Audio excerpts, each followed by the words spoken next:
Dave Jeck, Superintendent of Fauquier County Public Schools, with a very challenging edition of One Hard Question. And this week's hard question actually came last week, but I needed some time to prepare for it. It comes from Robert H. And Robert asked a very long question. It's a very good question. So I'm gonna paraphrase with apologies and summarize the question quickly. Weeks back, I made a presentation called Budgeting 101, and I talked about compensation, teacher compensation, and I made reference to three different portions of the scale. Teachers with 0 to 2 years experience, teachers with 3 to 13 years experience, and teachers with 14 or more years experience.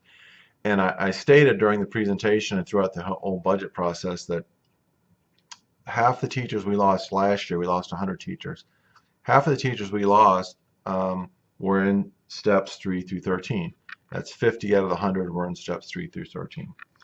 And I also talked about compression in that part of the teacher scale, pay scale. And I mentioned that the compensation plan I have for the next 2 years really focuses in on those steps, on steps 3 through 13, that we need to be more competitive there because we're less competitive there. And Robert very astutely pointed out that we have 19 teachers who left us last year in steps 0 through 2, but they only represent 10% of our teaching population. The 50 teachers that left in steps 3 through 13 represent just about 39% of our teaching population. So as a ratio, we actually lost more teachers in step 0 through 2. That's a good question, but here's the answer to your query. Nationally, 50% of the teachers who, nationally, new teachers leave the profession. 50% of them leave within 5 years. They get out completely. So those early steps, and we are more competitive in our early steps just compared to other surrounding counties' pay scales. Those teachers in those early steps, they are more likely to leave the teaching profession altogether because nationally that's what happens. They've learned that teaching is very difficult. It's very challenging. So not to discount their importance, they're obviously very important teachers to us and to any school division. But those teachers who are in steps 3 through 13 who have sort of weathered the storm, we lose a large percentage of those folks. They go other places, and if you look at our scale, this is a graphic from one of the presentations I made, and this is available online, by the way. If you look at this area right here, you can see the compression in the scale. See where it's sort of flat here. There's a bit of a dip in the scale. Okay, that's steps 3 through 13. Again, this is available online in a couple of different. Well, it's in my most recent budget presentation from the school board meeting on Monday. You can access this online at the school website. So all that to say, we have compression in steps 3 through 13. Not coincidentally, we have half of the teachers who left our school division last year, 50, were in those steps. As a percentage or as a ratio, there was a greater loss in steps 0 through 2. I understand that. However, keep in mind, lots of teachers leave in their first few years of teaching because it's a tough profession, and they leave and get out of teaching completely.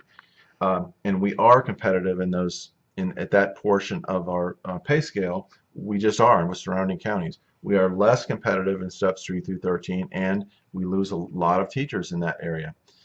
So that sort of is what it is. I don't know if that's exactly the answer you're looking for, and may not be a great answer, but I wanted to add one other thing to that, one other piece of information to that, in terms of something you mentioned in the question. Another part of the question was about why are teachers leaving? Where are they going? What are they doing? And I've looked at that data. I've spent actually a great deal of time looking at the exit surveying and why folks are leaving at all parts of the scale. So, for example, we had 33 teachers leave in steps 14 through 30 in our pay scale. Well, 17 of those were retirees. So, over half of the folks that left 14 years or more, they retired. and that's typical for that portion of the scale. The other parts of the scale, the reasons that people gave for leaving, there wasn't a pattern, and I can probably um, dig that up if you're interested in looking at those responses. I just have to make sure that there's no names attached for confidentiality reasons. But there really wasn't a pattern.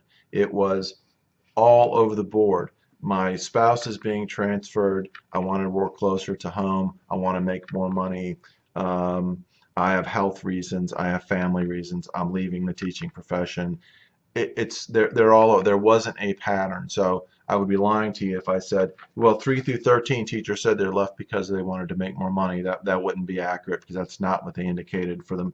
For the most part on those surveys, they gave lots of different reasons. It was sort of impossible to identify a pattern or patterns within those responses. So, but we did have a large number of retirees last year. We had 17, and that's a lot for a school division our size. So anyway, that's a bit of a convoluted answer to your question. And I guess I wasn't clear enough at the Budget 101 presentation where I talked about losing teachers, the majority of teachers in 3 through 13. I guess as a ratio that wasn't exactly accurate. It's just as a whole number it was. So I get that, and I'll do better next time. But hope this has been helpful. And if you have follow-up questions, I'm happy to answer them. But please don't make them as hard as this one. Hope everyone has a great rest of the day.